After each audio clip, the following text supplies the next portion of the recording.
We are that much closer to the mark than previously thought. Check this out. Headline: Acting Chief of Staff Mick Mulvaney said Catholicism is driving policy in the Trump administration.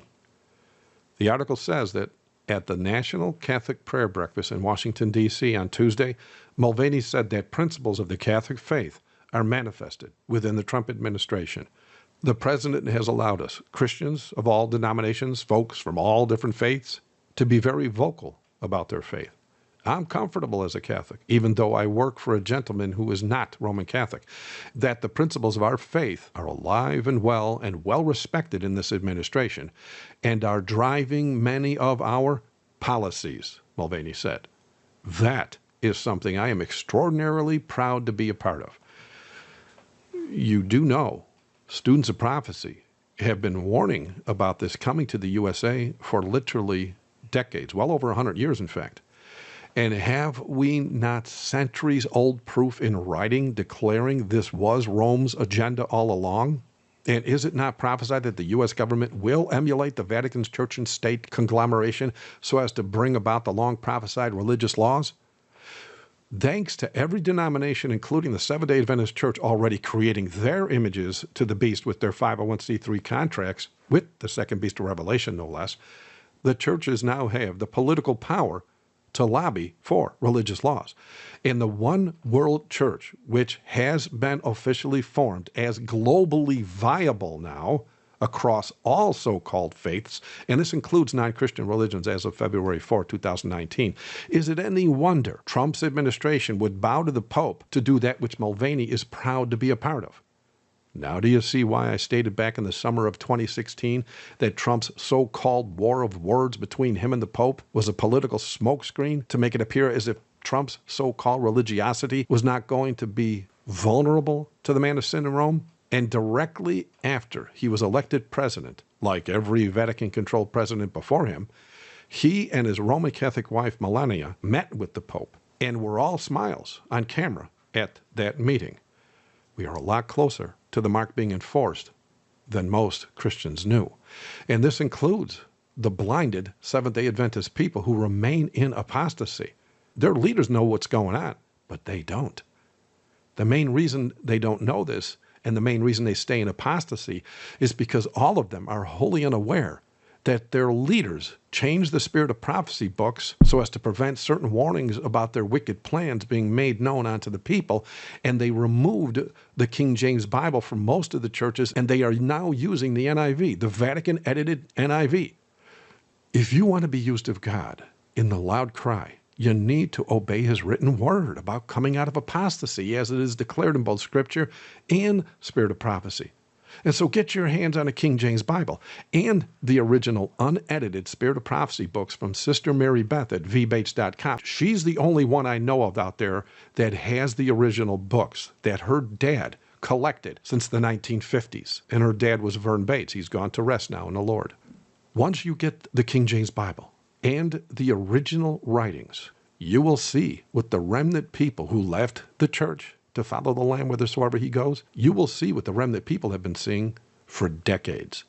And for those of you that don't believe the United States will become a church and state image of the beast in Rome so as to enforce the mark of the beast, since you ignore the fact that all the churches have already done this with their 501c3 contracts, because the only way to get the contract is to join your church with the state, perhaps these Vatican statements will change your mind. And as I read a few out of literally dozens of such quotes that I have listed here online, think about why our political leaders are right now allowing millions of Roman Catholic voters to stream in through our open borders from other countries. Prophecy said this will happen, and now we see it happening right before our eyes. This first quote that I'm going to share is from General Lafayette. He was a general under President George Washington. He said that if the liberties of the American people are ever destroyed, they will fall by the hand of the Roman Catholic cult's clergy. And then Archbishop Gilroy of the Catholic Church said, we must defeat all heretics, and he means anybody that's not Catholic. And so he says we must defeat all heretics at the ballot box. Care must be taken that no suspicion may be raised when Roman Catholics are secretly given more government jobs than Protestants, Jews, and other heretics. And then from a priest named Hecker in the Catholic World of July 1870, it says there is ere long to be a state religion in this country, and that state religion is to be Roman Catholic.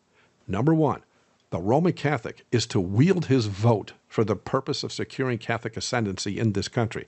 Number two, all legislation must be governed by the will of God, unerringly indicated by the Pope.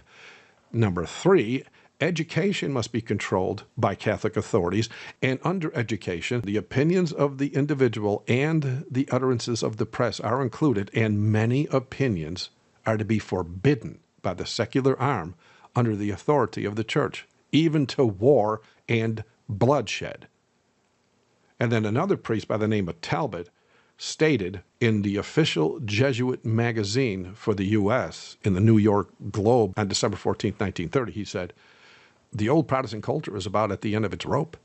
Why can't we make the U.S. Catholic in legislation, Catholic in justice, aims, and ideals?" And then Cardinal Hayes gave his imprimatur, or declared, "Let it be written," in The State and the Church on page 38 and 39 by Miller and Ryan. It says that constitutions can be changed, and non-Catholic sects may decline to such a point that the political proscription or ban of them may become feasible and expedient. And then he finishes by saying, what protection would they have against the Catholic state? See the boasting spirit of Satan here? And then Pope Leo XIII said, they, the Catholics, must penetrate wherever possible in the administration of civil affairs. All Catholics should do all in their power to cause the constitution of states and legislation to be modeled on the principles of the true church. And then, I don't know if you're aware of this, but during the Reagan administration, President Ronald Reagan, after much pressure, appointed an ambassador to Vatican City. And when asked why we need an ambassador in the Vatican, he replied, it would allow the USA to influence the political decisions of the Roman Catholic Church. Not only was that a lie in that it would be the Vatican influencing American policy instead, it was a violation of the First Amendment of our Constitution. Now do you see why the Seventh-day Adventist leaders defend, praise, and bow to the Pope?